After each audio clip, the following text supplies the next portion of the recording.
एक बार बादशाह अकबर ने दरबार में पूछा, बताओ सबसे चतुर कौम कौन सी है। मुल्ला दो प्याजे तथा अन्य लोगों ने अपनी अपनी जातियों को होशियार बताया।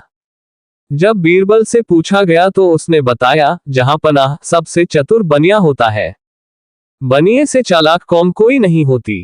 कैसे? बादशाह ने पूछा। बनिया कभी किसी की बुराई नहीं ले सकता, जैसा मुंह होता है वह वैसी ही बात करता है। बीरबल ने बताया। सीधा करके दिखाओ। जी अच्छा। बीरबल ने 7-8 बनियों को बुलवा लिया। उनकी दावत महल में थी। पहले तो वे आने को तैयार ही नहीं हुए, पता नहीं क्या कारण है। बादशाह से किसी ने शिकायत तो नहीं कर दी है, परंतु जब समझाया गया तो वे आ गए। वैसे भी बादशाह के हुक्म पर आना तो पड़ता ही। जब वे महल में पहुंचे तो उनके चेहरों पर हवाइयां उड़ने लगी।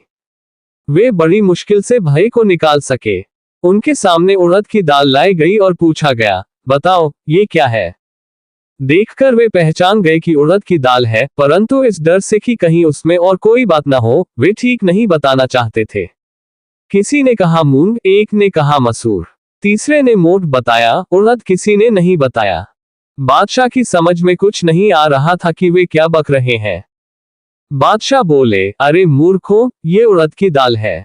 हाँ जी, वही है, वही है। सब एक साथ बोले। बीरबल और बादशाह ने एक दूसरे की ओर देखा। बीरबल ने पूछा, क्या है ये। जी वही जो बादशाह ने बताया। क्या बताया? हमें तो याद नहीं रहा हुजूर। अब बादशाह ने पूछा, बीरबल यह उड़द की दाल क्यों नहीं कहते।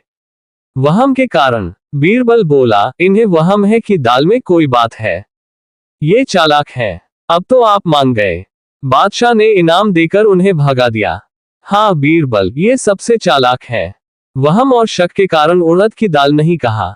दूसरा ये भी कि हम कुछ और न कह दें, इसलिए जो हमने कहा था वही बताया। सब एक साथ बोले और हमारी हमें हाँ मिलाई।